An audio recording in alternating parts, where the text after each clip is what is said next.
60 साल से हमारी 2 नस्लें हमारे बड़े तो चले गए यहाँ से। अब हमें तो इस चीज़ का इल्म ही नहीं कि भाई ये सुप्रीम कोर्ट ने हमारे को आदेश दे दी है, ये चीज़ है सर। और हमें घर खाली करने को कहा, तभी हम लोग सर आप खुद ही बताएं कहाँ जाएंगे इसके अलावा ये। तो किस इदारे ने यहाँ के जो लोग हैं उनको लीज दी थी या गोट की सनद दी थी?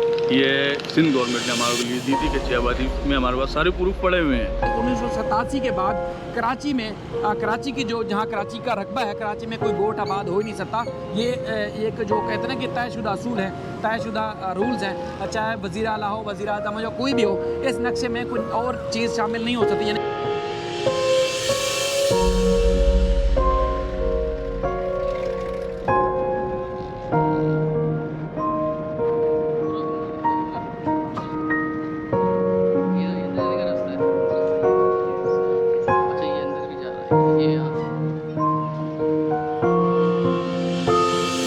अस्सलामुअलैकुम नाज़रीन, पाकिस्तान के साथ मैं हूँ तनवीर बहरी। इस वक्त हमारे साथ शाहिद भाई मौजूद हैं। और शाहिद भाई कैसे हैं आप? ईद मुबारक।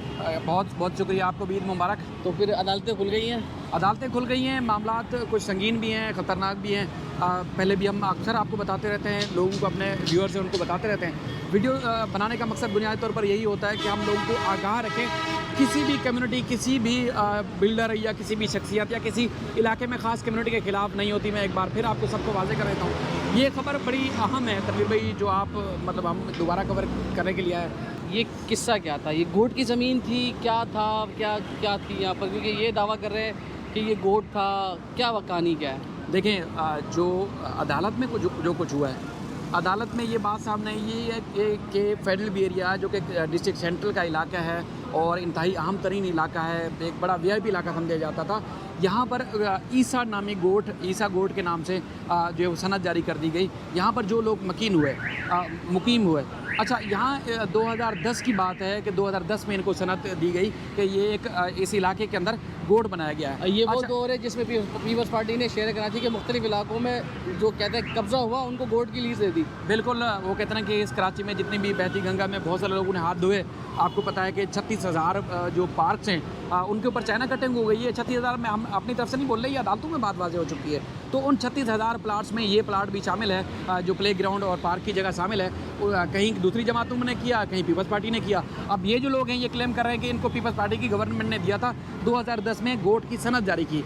लेकिन अदालत में ये बात वाज़ेह हो चुकी है कि 1987 के बाद कराची में कराची की जो जहाँ कराची का रकबा है, कराची में कोई गोट आबाद हो ही नहीं सकता। ये एक जो कहते हैं ना कि तयशुदा असूल है, तयशुदा रूल्स हैं, चाहे वज़ीर आला हो, वज़ीर आज़म हो या कोई भी हो, इस नक्शे में कोई और चीज़ शामिल नहीं हो सकती। यानी कि जो कराची का नक्शा है, मास्टर प्लान है जो कराची का, मैं आसान बात में समझाने के लिए लोगों को कि कराची के अंदर कहीं पर कब्ज़ा हो जाए, उसको हुकूमत भी लीज नहीं कर सकती, यानी गोट करार नहीं दे सकती। बिल्कुल, जैसे कि अदालत में जस्टिस हसन रज़वी साहब ने भी बात की कि जैसे नाले थे, नाले की अतराफ में आबादी को लीज़ दे दी थी, तो अदालत ने कहा कि वो लीज़ जब कैंसिल कर दी सुप्रीम कोर्ट के हुक्म के ऊपर, तो फिर इस जगह यानी कि ईसा गोट की ज़मीन को कैसे लीज़ पे दिया जा सकता है। अब यहाँ के जो वकील हैं, इनका ये क्लेम है कि ये 10 साल से नहीं, यानी कि 2010 के बाद नहीं, बल्कि यहाँ इनकी 2-3 नस्लें बड़ी हो चुकी हैं। यानी कि वो कहते हैं कि 50-60 साल से यहाँ आबाद है। उस वक्त तो कराची इस तरफ था ही नहीं, कराची सिर्फ बंदर रोड की तरफ था। उसके बाद हमने यहाँ इस इलाके को आबाद किया और उसके बाद फिर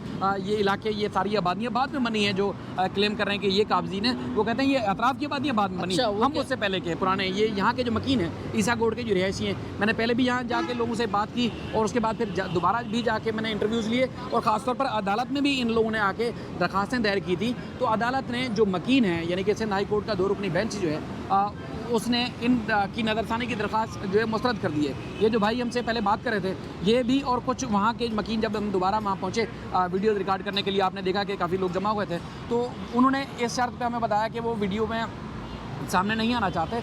सिंध हाई कोर्ट के फैसले के खिलाफ सुप्रीम कोर्ट से रजू कर रहे हैं, लिहाजा इसलिए वो आकर, क्योंकि हमारा काम होता है जर्नलिज्म का कि हम दोनों तरफ का मौक़िफ़ लें। मैंने DC सेंट्रल को मैसेजेस किए, कॉल की कि अदालत के हुक्म पर कब जो है वो तामील होगा, अमल दरामद कब होगा। मुझे पता है 45 दिन का हुक्म दिया था और 7 मई को तारीख ख़त्म हो गई, डेडलाइन थी जो।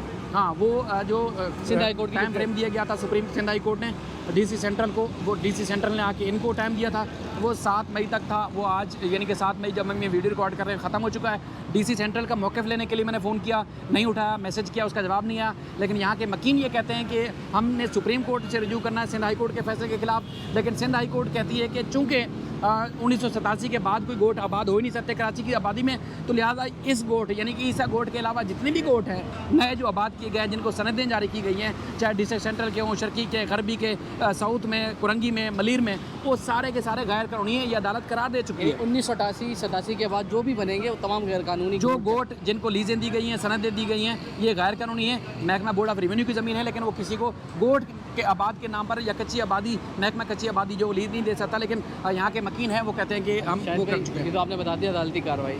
अदालत ने अहकाम जारी किए जिसमें आप कह रहे हो कि इन्होंने नज़रसानी की अपील की, वो खारिज हो गई। कुछ अरसे पहले डीसी सेंट्रल की टीम आई थी मिसमार करने की, अदालती अहकाम है मिसमार करते हैं, तो मिसमार नहीं होता, एहतजाज हुआ था, क्या हुआ? जी, जुम्मे का रोज़ था, उस दिन भी मैंने कोशिश की थी कि यहाँ आऊँ, और मैंने ख़वातीन के साथ भी बात की थी, यहाँ के वकीलों के साथ भी। तो पुलिस के साथ भारी टीम पहुँची थी यहाँ पर, तो उनको पसपा होना पड़ा, यानी कि वापस मुंसर होना पड़ा। जो इंतज़ामिया के लोग आए थे वो ऑपरेशन नहीं कर सके, क्योंकि ख़वातीन, बच्चे और बड़ी तादाद में जो लोग थे उन्होंने मुजाहरा किया। उनका यही कहना है कि जैसे वो तो 60-70 साल से यहाँ मुकीम है, तो फिर यकायक उनको जो है फ़ारिग नहीं किया जा सकता। और यहाँ की देखें एक चीज़ और भी है कि हम ये कह देते हैं कि ठीक है लीज़ है या ये पार्क की जगह है, चाइना कटिंग करने के बाद ये इसको फ़रोख्त करने के बाद फिर मज़ीद मतलब सेल दर सेल कर दिया जाता है। तो यहाँ के मकीनों का जो एक बात है वो भी दुरुस्त है। आप देखें एक चीज़ है कि ये हमारे जो सरकारी इदारे हैं, सरकारी महकमे, वो आबाद क्यों होने देते हैं? आबाद ना होने दे। जो उनके पास, इनके पास जो दस्तावेज़ात हैं जो इन्होंने अदालत में पेश किए हैं, वो भी तो किसी अथॉरिटी ने उन दस्तावेज़ात जारी किए में गैस के कनेक्शन भी है, बिजली के कनेक्शन भी है, लीज भी है, ये तीनों चीज़ें हैं। तीनों यानी कि महीने का वो बिल भी अदा करते हैं, गैस का, बिजली का बिल भी अदा करते हैं, कनेक्शन लगे हुए हैं, आज भी मुनक़ता नहीं हुआ है। लेकिन अदालत ने उसने नहीं कहा था कि बिजली काट दो, और बिजली काट भी दी थी। आज जब हमने जाके देखा वो सारी बिजली भी बहाल हुई है। तो कहने का मकसद ये है कि सरकारी इदारे, अदालतों में लोग ब्लेम करते हैं, या अगर जिसने दरख्वास्त दायर की हम उसको कहें कि उसने गलत किया है। बुनियादी तौर पर जिन लोगों ने आबाद होने दिया और जिन लोगों ने आबाद होकर इनके से आज तक वो बिल भी वसूल कर रहे हैं, सारे चार्जेस भी वसूल कर रहे हैं, और ज़ाहिर सनद के नाम पर, लीज़ के नाम पर पैसे भी लिए होंगे, तो इनका भी कसूर नहीं है। बुनियादी तौर पर हमारी जो ब्यूरोक्रेसी है, लूट खसूट तो इन लोगों ने मचाई हुई है कि कहीं भी चाइना कटिंग करके, कहीं भी आप पार्क के ऊपर कब्जा करके बड़े बड़े जो प्लाजे बना दे, कोई पूछने वाला नहीं होता। ख़त्म करते हैं। एक दो कहानियाँ नहीं है, यानी आए रोज़ आप अदालत में होते उस तरह के वाक़यात सामने आते हैं कि फला जगह पे कब्ज़े की जगह पर बिल्डिंग बना दी गई, या कुछ जगह घेर ली गई। जैसे नस्ला टावर में कुछ हिस्सा, इसी तरीके से आइकॉन टावर का मसला आया कि वो किसी बोर्ड पर बना हुआ है। तो ये सारी कहानियाँ रोज़ाना आती हैं, इससे एक आम आदमी कितना अफेक्ट हो रहा है? देखें कराची में तकरीबन सैकड़ों लोग रोज़ लुटते हैं, आपको पता है, लुट जाते हैं, जानें भी चली जाती हैं, ज़ख्मी भी होते हैं, मतलब जानो माल महफूज नहीं है। मैं कहता हूं कि उससे कहीं ज़्यादा बड़ा क्राइम हो रहा है कि आपकी चाइना कटिंग और गैर कानूनी तामीरात और लोगों की ज़मीनों पर कब्जे के ऊपर। इस पर कोई आवाज़ बुलंद नहीं कर रहा। यहाँ आपको, हम सबको आवाज़ बुलंद करनी चाहिए कि जो जुल्म हो रहा है लोगों के साथ लूट खसूट के नाम पर, उससे बड़ा जुल्म ये हो रहा है। आवाज़ कैसे बुलंद करेंगे जब लैंड माफिया के कारिंदे हर सियासी जमात के अंदर आला पोजीशन पे होंगे और वो सपोर्ट करते होंगे, फंडिंग करते होंगे पार्टीज़ को, तो कौन आवाज़ उठाएगा? सियासी जमातें आवाज़ उठाती है ना। बिल्कुल। हमने एक जगह गैर कानूनी, आपको पता है, वीडियो वो तामीरात हो रही थी, हमने जब वीडियो बनाई तो लोग हमें कह रहे थे ब्लैक मेलर।